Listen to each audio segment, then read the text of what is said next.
From holding a pen to performing a surgery, your hand muscles make it possible. Welcome to Mediverse Atlas. In today's video, we are going to talk about the muscles of hand. To be specific, the intrinsic muscles of hand. So, in today's session, we'll be discussing about the muscles of thenar eminence. In the upcoming videos, we'll be talking about the other muscles like the muscles of hypothenar eminence, the lumbricals, and the interossei. So, before entering into this video, we'll be taking a small clarity on these eminences. So we have two eminences in our hand, right? The thenar eminence as well as the hypothenar eminence. Now, where does these things exist exactly? So when we look at our hand, so this is the thumb side and this is the little finger side. What I mean is this is the radial side and this is the ulnar side. So in the radial side, below the thumb, we have an eminence called as thenar eminence, and on the ulnar side, below the little finger, we have an eminence called as hypothenar eminence. To summarize these things, the thenar eminence is present on the lateral side, whereas the hypothenar eminence is present on the medial side. Now, today we'll talk about the thenar eminence and the muscles of thenar eminence. Now exactly, we have four muscles in this thenar eminence. Now what are these four muscles? The abductor pollicis brevis, the flexor pollicis brevis, the opponens pollicis, and the only adductor, that is the adductor pollicis.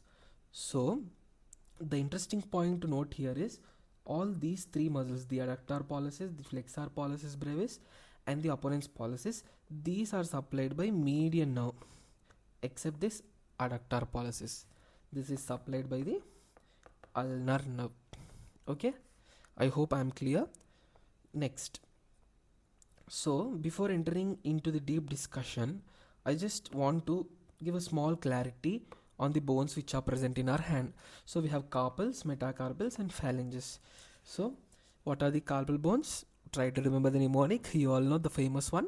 She looks too pretty, try to catch her. So scaphoid, lunate, triquetrum, pisiform, trapezium, trapezoid, capitate, and hamate.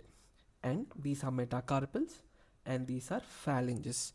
And here, the thing here is the phalanges which are present near to metacarpals, these are known as the proximal phalanxes, and these the ones which are far to the metacarpals are known as the distal phalanges. Okay, I hope I am clear, and you also understood. So first we'll be looking at this table. I know it seems a little bit difficult, but we'll try to make it easy. The first muscle is the abductor pollicis brevis. This abductor pollicis brevis is originated from scaphoid, trapezium, and flexor retinaculum. It is inserted on the base of proximal phalanx of thumb, and the nerve supply is median nerve. The action is abduction of thumb. I know it sounds somewhat difficult, but we'll trace the same exact thing in this diagram so that the things become easy. So what is the origin of the abductor pollicis brevis? It is originated from scaphoid and trapezium, right? So this green thing which you can see here is the flexor retinaculum. Okay, so it is originated from the scaphoid and trapezium like this. And where is it inserted? It is inserted onto the base of the proximal phalanx of the thumb, right? Like it goes like this. It's inserted here. Now, how can we identify that this is the thumb side and this is the little finger side? By looking at the phalanges. Okay, by looking at these phalanges. Thumb side we have only two phalanges, so we can identify easier.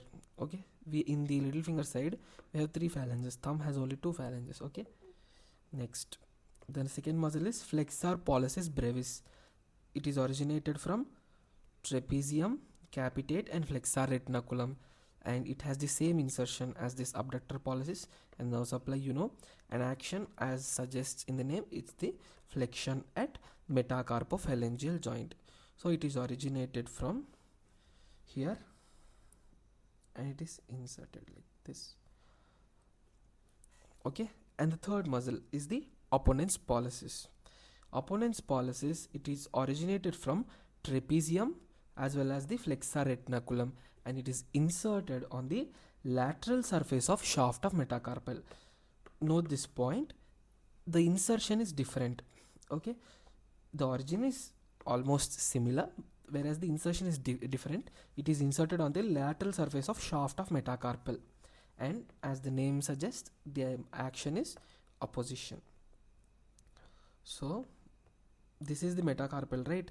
So it is originated from trapezium and it is inserted into the shaft of metacarpal. I hope I am clear.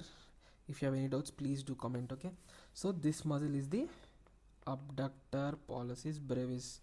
This is the Opponens pollicis. This one is the I'm sorry. So this one is the flexor pollicis brevis. This is the Opponens pollicis. Okay, if you have any doubts, please do comment in the comment section. I hope I am clear with these three muscles. And the next and the last muscle is adductor pollicis. This adductor pollicis, it has two heads. So it has oblique head and it has transverse head. Oblique head is originated from base of second and third metacarpals, whereas transverse head is originated from the shaft of the metacarpal. And these two heads are inserted onto the base of proximal phalanx on the medial aspect. Okay, on the medial aspect, whereas the insertion of these three muscles is on the base of proximal phalanx on the lateral aspect, whereas this one, the adductor pollicis, is on the same insertion, except that, the exception is that it inserts on the medial aspect, and as discussed earlier, the nerve supplies ulnar nerve. Okay, so the oblique head is originated from the base of second and third metacarpal. So this is first metacarpal, this is second, and this is third. So from the base it is originated like this, and it is inserted on the lateral side of the proximal phalanx of the thumb. And whereas the transverse head from the shaft of third metacarpal, like this. So this is the only adductor of thumb, the adductor pollicis. And one more clinical point to note here is the movements of thumb is completely lost in. So in median nerve injury, due to the carpal tunnel syndrome, there will be loss of opposition, whereas in the radial nerve injury, there will be loss of extension of thumb, whereas in the ulnar nerve injury, the adduction of thumb is lost. So this is important for MCQs. And here is the textbook diagram. If you want, you can also draw this in the exam, but what I suggest is to draw this type because it's easier, simple, and less time taking, right? And this is all for today. Please do subscribe to our channel, do like, share and comment, and do follow the Instagram and Telegram. In the upcoming videos, we'll be talking about the other muscles of hand. Again, the video will become so much lengthy, so we'll be discussed in the upcoming parts. Thank you.